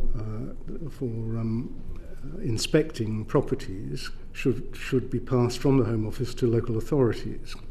That if that were then done, the ICIBI could then provide perhaps an annual stock take, taking on board what was found by the local authority inspections, and then pulling that together as an ICIBI inspection report. Unfortunately, the Home Office rejected that recommendation in 2017. I then went on to conduct an inspection in 2018 without the help of that local authority input. I think that the Inspectorate can and has done, and this folder that I brought is all the inspections that we've done since 2018, in case you asked any detailed questions that I didn't have in my head. We've done quite a lot of inspecting of asylum accommodation. I don't think we can provide assurance. I think inspection and assurance are two different functions. It seems to me that if you're looking for assurance, that has to be built into essentially the executive function. That's part of management. inspecting can look at issues, can look for evidence of what's actually going on, but I don't think we can provide an assurance because, apart from anything else, the inspectorate simply isn't large enough to be able to do that on a continuous basis. And so, do you think it might be helpful if you had more staff? Well, I'm not going to say no to that, am I? Yes, of course. I think a lot has been said in the past. I know about the size of the ICIBI. We are 30. We were 30 when I started in 2015. We're still 30. The budget's 2 million, which is a sort of drop in the ocean for the Home Office. Compared to other inspectorates, I think the Prisons Inspectorate is twice that size. I'm not sure how many times that size the HMIC FRS is, but it's several times the size. And in 2014, when the NAO looked at it, I think they drew attention to the fact that the ICIBI was essentially under-resourced. So yes, I'd welcome more staff. I don't think it's very likely at the moment. And do you think that, in order to carry out proper scrutiny of commercial contracts, you might need more access to them? Because historically you haven't been given access. And why do you think the Home Office has been so resistant to it? Well, you will have seen that both I and my successor have reported on that in annual reports. The Home Office has refused to provide access to parts of commercial contracts. Obviously, some parts of commercial contracts are publicly available, but they've refused to provide some of the other parts on the basis that they're commercially sensitive. I was invited to accept to see those parts of those contracts when I was doing this before, on the basis that I couldn't then refer to them in inspections. But I refused to go along with that on the basis that I thought that would compromise my independence. So on that basis, I don't see them. I think there is an issue about whether, if there were an amendment to the legislation that sets up the inspectorate, which would include the ability to redact information that was commercially sensitive, that might unlock some of that in terms of being able to see those bits of information as part of an inspection, be able to report them in an inspection report that would go to the Secretary of State, but would still then allow those parts to be redacted if they were in the published report. So there may be a way through it, but at the moment there isn't. Just on data management systems, do you think the Home Office has the right system at the moment to manage asylum accommodation data? No, and again, the report covers that, I think, in quite a bit of detail. The Home Office and the contractors don't really have an integrated system. When I was doing this job before, the answer, in the last couple of years, the answer to any criticism that I made about information and data was Atlas. The Atlas system would fix everything, and that is most definitely not the case.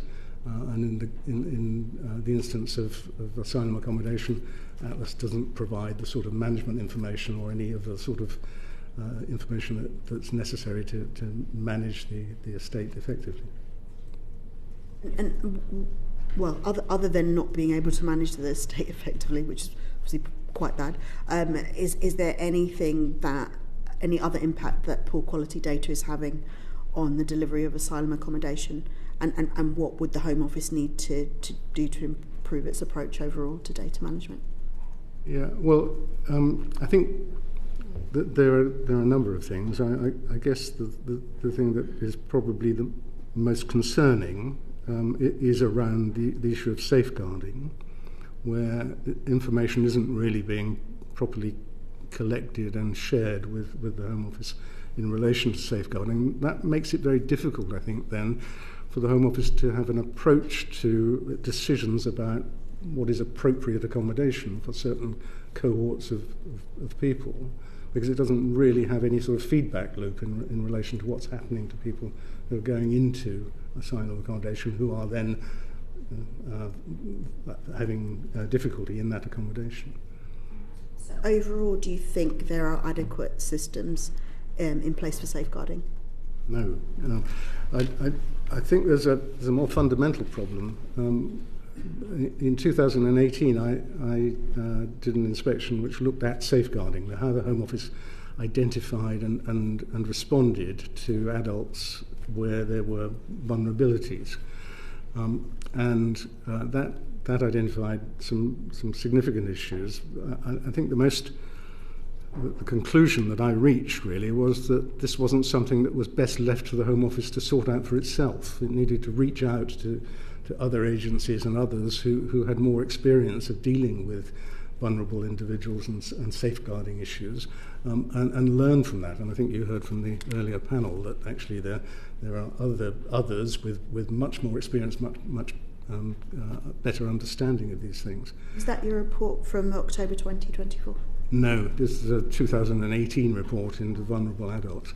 Has there been any progress from your recommendations? No, not much. I think that it's still the case that the Home Office is struggling to articulate its own understanding of safeguarding. And I think that it does need, I think the recommendation from 2018 still stands. It needs to reach out to people who understand these things much better and not try to invent it for itself. And what would you say that it doesn't have enough oversight over safeguarding arrangements in asylum accommodation? Is that the issue? Not in hotels, certainly, because that's something that essentially rests with whoever's managing each of the locations. And as I've explained, I think the information flow back into the Home Office around that it doesn't work. In the large sites, then obviously there's a different sort of arrangement there in terms of who's on site, and therefore the Home Office has a better ability to understand some of the safeguarding issues at first hand, because it's got its own staff on those sites. But again, I come back to my earlier point. I'm not sure that the Home Office is the best organisation to be considering safeguarding issues. It needs to learn and understand those with the help of others. And from the inspections you've conducted, what would you say were your biggest concerns about the quality and management of accommodation overall, and the impact that it's having on resident asylum seekers? Oh dear. My biggest concerns. I think that there are lots of different concerns. I mean, I think if you look, take the large sites first. I mean, I know that, and we heard from the earlier panel that there's a lot of people who have the view that large sites can't be made to work at all. But at the moment there are large sites, and I think that there's a real issue on those sites.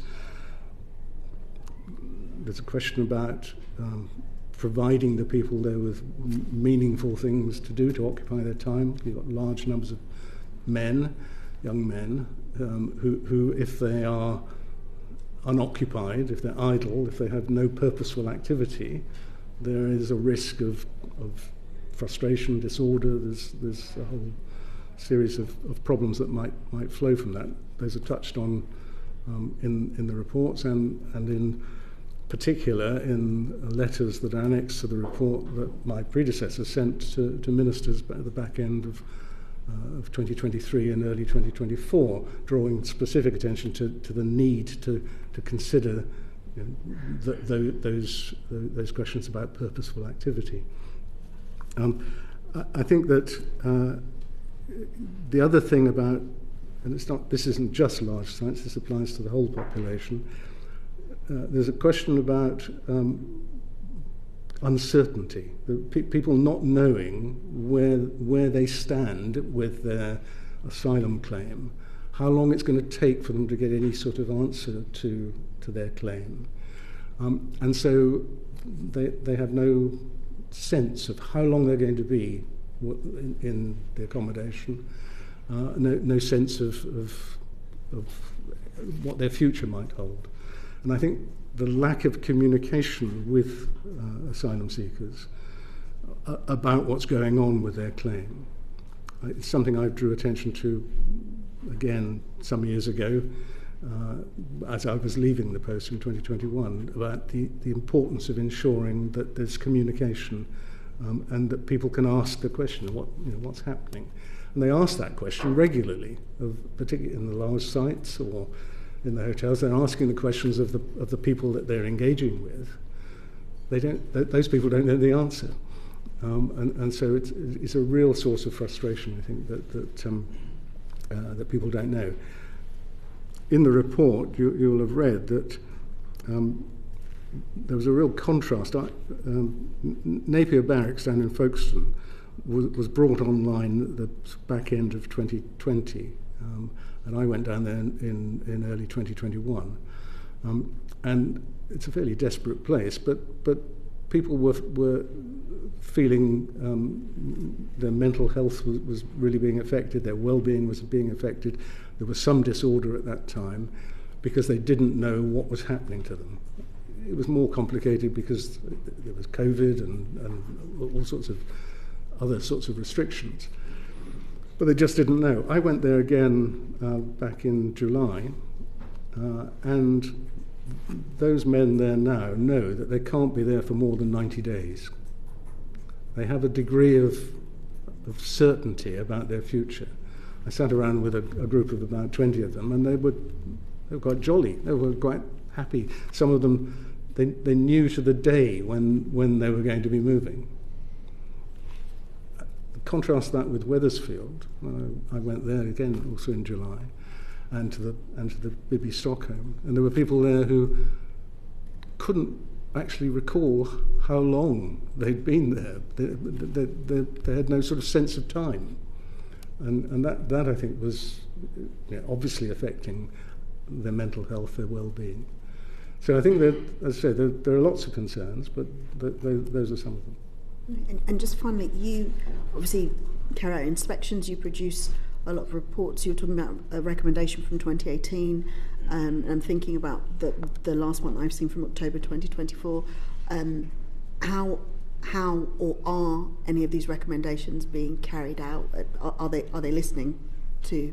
Are the Home Office listening to what you're saying? Well, it's a mixed picture. I think if we take the most recent inspection, the 2024 one, I don't think there's been much progress since then, or at least none where I've been able to see and test the evidence.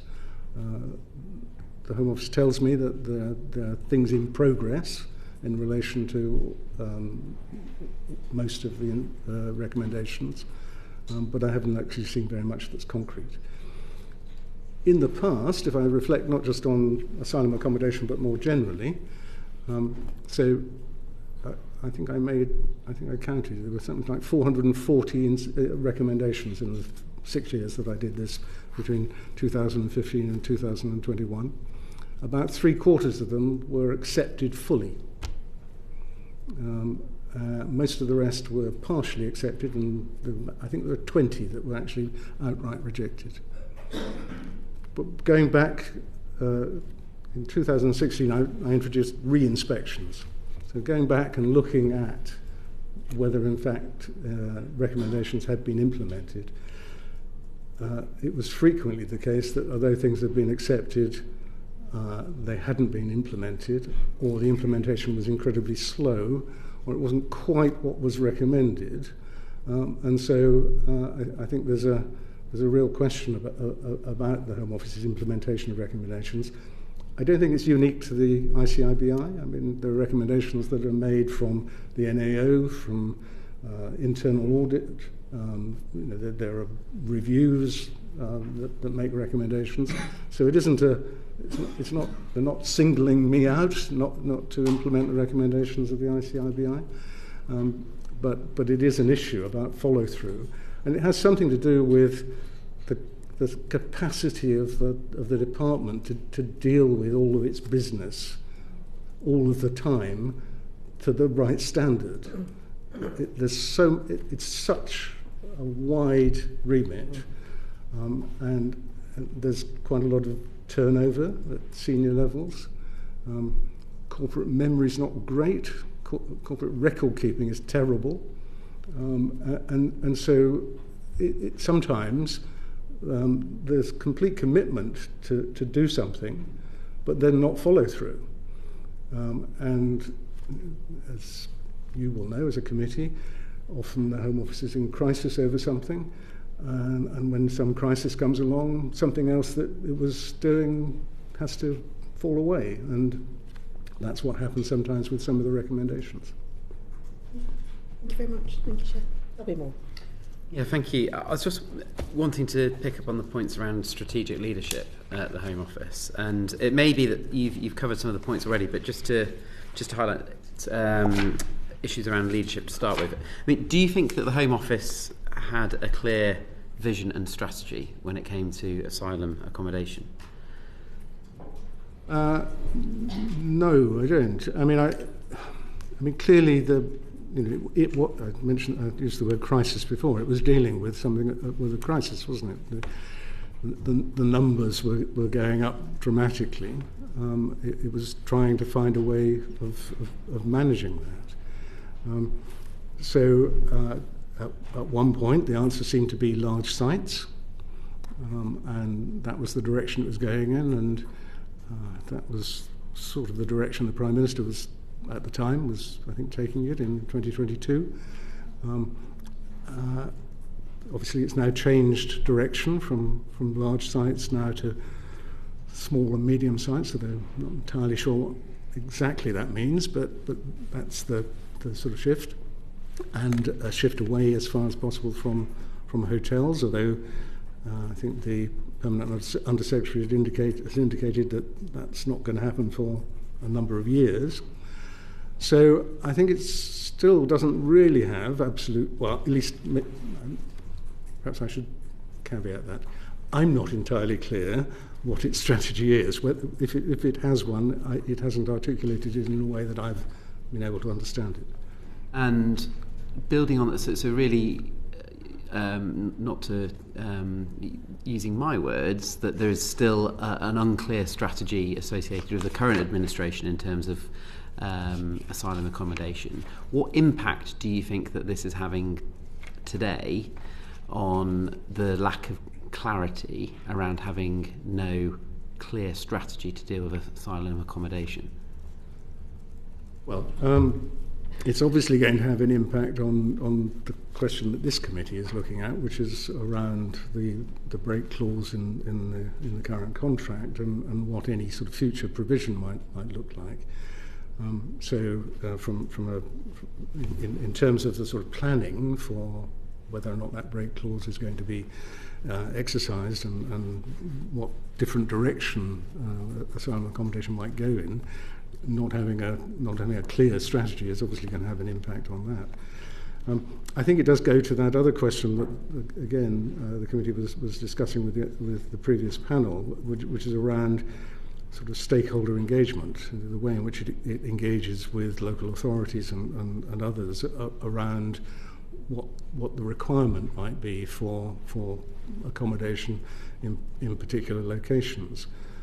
If there isn't that absolute clarity, then it's difficult to have those conversations. It's certainly difficult to have them early enough to be able to take on board all of the issues that those discussions ought to cover. And do you feel that there has been any change in approach or any influence through the change of senior leadership within the Home Office that has specifically been dealing with asylum accommodation in terms of change in strategy, any positive influence that's happened as a result of change in personnel? I'm not sure that I can comment on that very with any real clarity, because we're not, as an inspector, we're not able to, as it were, constantly engage over a particular topic. And so I've had some conversations with the Home Office about some of the changes it's made, but we haven't really inspected it. And I think it's too early for me to be able to say whether or not it's going to make any big difference. Generally speaking, I'm not sure that structural change really is the answer to many of the issues. And is the Home Office being open enough with you in terms of giving you, in your role, in the information that you need if you're ever requesting it? With the caveat around commercially sensitive information. Generally, yes, if I ask a question, the Home Office tries to give me an answer. And the answer isn't always very clear, but I can ask whatever I need. And what, in your view, are the key lessons that should be learnt from the previous government's approach to asylum accommodation? I think you've touched a little bit on it, but just to delve into that a little bit deeper. Well, you will have seen in the foreword to the report, I pulled out a few particular issues, and I think that question about engaging with stakeholders is a really important one, and this isn't anything new. Back in 2018, I reported on the importance of trying to ensure that relationship, particularly between the Home Office and local authorities, was one where there was some trust between the parties, and this committee, the predecessor committee, I think drew attention to the fact that actually what was happening was that trust was being eroded. It was the situation was getting worse. So in recommending or drawing attention to it again in 2024, I was not saying anything new really, that it was really important to engage openly and honestly with local authorities at the earliest possible point. And there was quite a lot of ground to catch up because of the mistrust. I'll come back to that in a moment, if I may. But the other constituency there's a lot of people who are critical of the Home Office, who are stakeholders as well. I mean, a lot of NGOs on whom asylum seekers are entirely reliant for all sorts of support, and they have criticisms of the Home Office and the way the Home Office is delivering on its responsibilities. The fact that they're critical doesn't mean that they shouldn't also be properly engaged by the Home Office. And I think there's a real piece there for the Home Office to do in terms of stakeholder engagement. But coming back to local authorities, my predecessor set up a forum. We have a number of forums for stakeholder engagement. He set up one for the strategic migration partnerships. And I had a meeting of that forum at the end of February, and they all attended bar one. One region wasn't able to make it. They told me that despite the fact that the Home Office had created a whole set of new posts for engagement with local authorities and engaging around asylum accommodation, it was still the case that in one instance they'd got 24 hours notice of the opening of a hotel. They were also concerned about not getting sufficient notice about closures of hotels. So there was still quite a lot of issues, and I think that those relationships where you've got strategic migration partnerships who are routinely engaged with the Home Office over a whole range of things, if the department can't get those right, then it's going to struggle to get some of the other relationships right. And how? So there's been issues that have been identified, possible lessons that have been identified to be learned, how confident are you in your role that the Home Office will actually adhere to those lessons that have been learned from previous administrations, mistakes, changes, etc.? I mean, what level of confidence do you have in a directional shift within the Home Office to address this issue?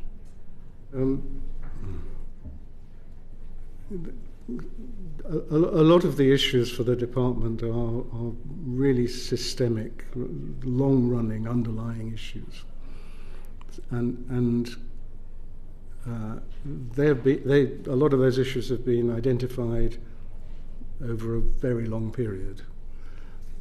So that doesn't give me a great deal of confidence in the department's ability to take on board those lessons and actually make change.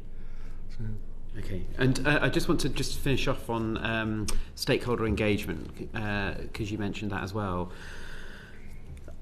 And you mentioned that it had been done, again, my words, but not as well as it could be done, but indeed poorly in some aspects. Where do you feel, if there has been any improvements at all, that stakeholder engagement has improved with different authorities, local authorities, the wider stakeholders that are representing those that are going through the system? Just expand on level of engagement that you're experiencing or seeing from the department. Well, as I say, I can't. Since the inspection, I haven't really, other than through that meeting that I mentioned with the Strategic Migration Partnership members, I haven't sought to check on how those relationships have progressed. I can only reflect on what we saw during the inspection and what I saw in the time that I was doing this job before. And typically, in the evidence that we saw, engagement was too late, and it was, and I bring this out in the report. It was one way. It was telling rather than listening. That was what I think many of the parties felt, was that the Home Office wasn't actually listening to what they were telling them. It was actually one-way communication. Mm. And finally then, Chair, is what does the Home Office then need to do to regain that trust? I don't think it's going to be easy to do that. I think, coming back to your earlier point, I think if it were to have a clearly articulated strategy that it would then share with those people that would be affected by that strategy, and then engage on a much more detailed level in terms of listening to what the issues are and responding to those issues at a local level. I think that's a way to do it. But I think there's a wider issue. I can take it outside just asylum accommodation. The department's not very good at being transparent about its plans and intentions. And I think that's where suspicion comes, that lack of transparency. And often I think we find as the ICIBI that inspection reports tend to get longer and longer, but a lot of that is actually just setting out things so that people can understand what's going on, where the department could actually make that information readily available itself if it had a more transparent approach. Okay, thank you. Thank you. Jenny Reid. Thank you, Chair. So you've done quite a few inspections, I would imagine, in your time. What's your kind of greatest systemic concern or challenge that you've seen across all of those inspections on the quality of the accommodation and I suppose the contracts? In terms of asylum accommodation, yes. You mean? Yeah. Yes. So I was going to. Excuse me a second while I just find my note. Yes, in answer to your question, I did 81 inspections when I was here before, and I think we're probably about 5 or 6 now since I've been back, and a few more in the pipeline. Asylum accommodation inspections, I think we've done 1, 2, 3, 5, 6, 7. There were 8. Actually, most of which my my predecessor was responsible for. I think the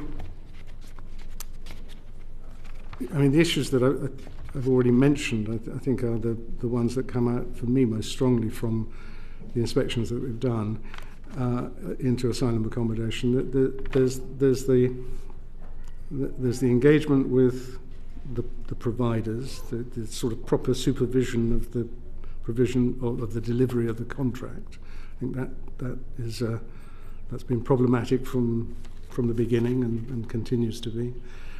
I think the local engagement, the local authority engagement, and proper engagement with the NGOs who are providing vital support to asylum seekers outside any of the contracts, that engagement's really important. Communication with the asylum seekers themselves so that they know what's going on. I think that's really important. What's the impact of that on the residents within the asylum accommodation? Well, I mean, we talked earlier on. I think there are issues.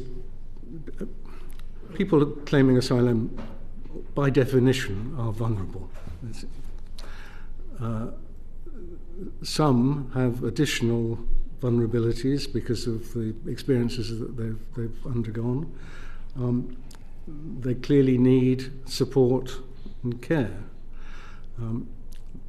They need, I think, to feel some degree of agency, that they have some degree of control over what's happening to them.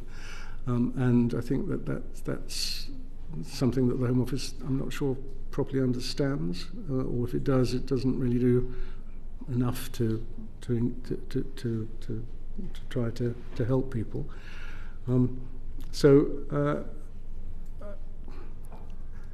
I think obviously the length of time now that it's taking for asylum decisions to be made is another sort of added problem. Thank you. And just turning to safeguarding specifically, as something that you've already raised. Do you think that there are adequate systems in place to ensure the safeguarding of these individuals? No. I think it really starts at the sort of first point of engagement. So I think the Home Office has a suitability test which applies to people who are going into the large sites, and I think the inspection found that clearly people were being judged to be suitable and then found later not to be. So there was some question mark about whether that suitability test of itself was the right test, but whether it was being applied in an appropriate way. And if people were found later not to be suitable, what learning there was from that in terms of sort of feedback and reconsideration. So I think there's that issue. And then for those people that are going into hotel accommodation, it's really left up to the service provider to make the sort of judgment about whether or not someone is showing signs of vulnerability, some mental health issues, well-being issues, concerns that would mean that they might need to be moved from that accommodation they're in to some other more suitable accommodation. And again, here, as we discussed earlier, the Home Office isn't as connected to those sorts of decisions as it needs to be. What do you think are the practical implications then of that, the lack of robust process within safeguarding? For the individuals, obviously, there's increased risk. I mean, there will be individuals who are not receiving the support that they need to receive. So I think that's the greatest concern, that there will be people who may be feeling suicidal or experiencing other trauma and not receiving support. That actually, I think a lot of them do get some of that support, but from NGOs and from others who are providing it sort of out with the system, as it were. And how would we improve those systems? Well, again, I come back to the point I was making earlier, which is that I'm not sure it's really the Home Office's business. I don't think that leaving that with the Home Office is not really going to work. I don't think. I think. Who should do that? Well, I do think actually that the NGOs and those people who have much more knowledge and experience of dealing with people who've suffered trauma and are vulnerable should be leading on that. But they should be doing it in a more integrated way with the Home Office, so that the Home Office is actually learning and not creating some of the issues from the outset. And I think that that comes back to this question of communication and relationships and making sure that those relationships are strong. And there's a risk at the moment that actually there's a gap there, because the Home Office doesn't engage very effectively, and there's suspicion about what its intentions and plans are. You met the Home Secretary directly Yes. to discuss this. Yes, I have. Yeah. You've discussed these issues. Yes, I mean what we also discussed, which I think is relevant, is the question of the asylum backlog and needing to make decisions at pace. And I think the Home Secretary is concerned about whether or not that means there's a risk to the quality of those decisions. So certainly in terms of new inspections, that I think we agreed that in my when I came back, it was for 6 months. The 6 months was then extended by another 4 months, and has just been extended again by another 3 months. So they're getting shorter, but I keep getting extended. I think we agreed in that first period that it wouldn't be appropriate for me to look at asylum casework and some of the consequences around asylum casework, because a new government, a new approach. But moving into the new business year, I think that the Inspectorate will want to now look at asylum casework, particularly looking at that bit of asylum casework that butts up against appeals and why it is that so many cases are going to appeal. Colin. Notwithstanding the fact your contract's being extended by another 3 months, it's my role to offer you the chance to give a valedictory, although I think you've taken that opportunity throughout today's very, very interesting set of answers. But ultimately, you have been Chief Inspector for 6 years over the last decade. What's your view of the Home Office role in immigration and borders? Are they the right body in which it should be situated? It's coming up for 7 years, actually. 7 years. But yes. And with extensions, who knows? Yes, right. Well, like I said, I think the part of the problem is just the sort of sheer scale of things and the complexity.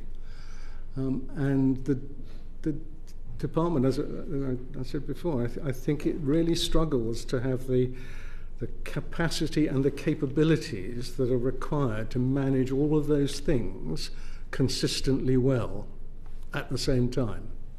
And so you'll have crises and priorities, and they'll drag attention and resource and effort in a particular direction, and then something else falls out of sight.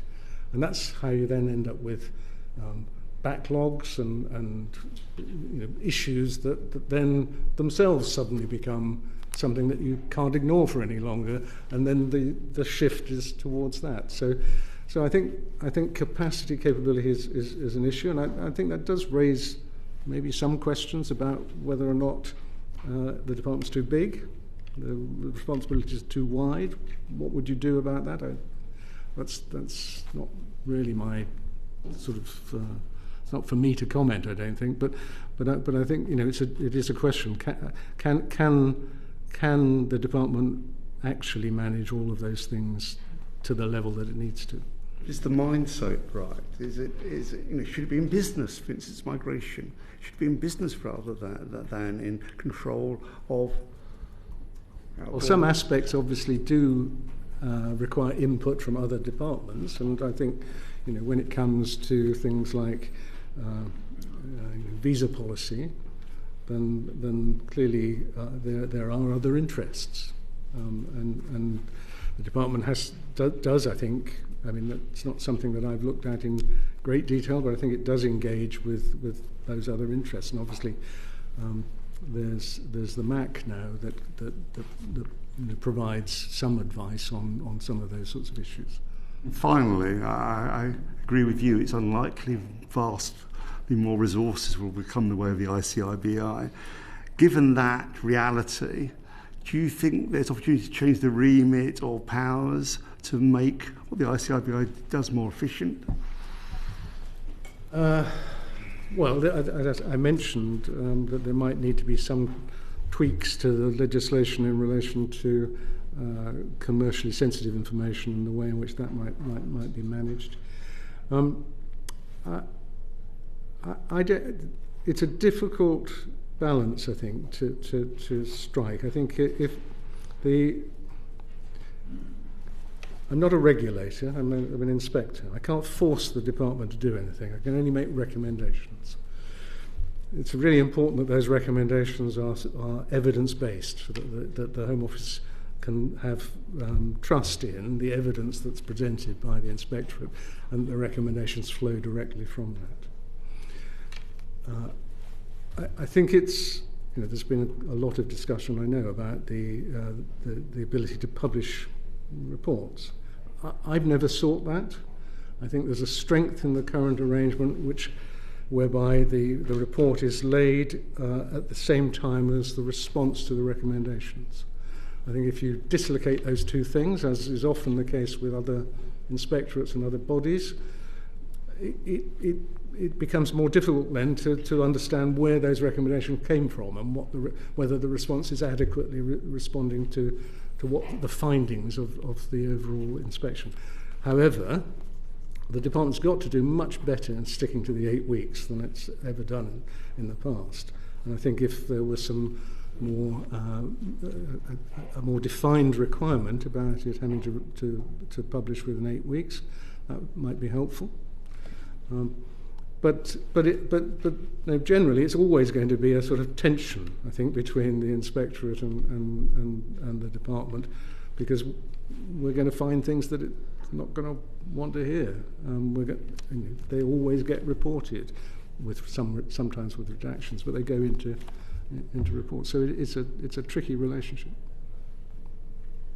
Can I thank you very much for your time this afternoon? It's been very informative and really will help us in the work that we're doing. That concludes our session today. Order, order.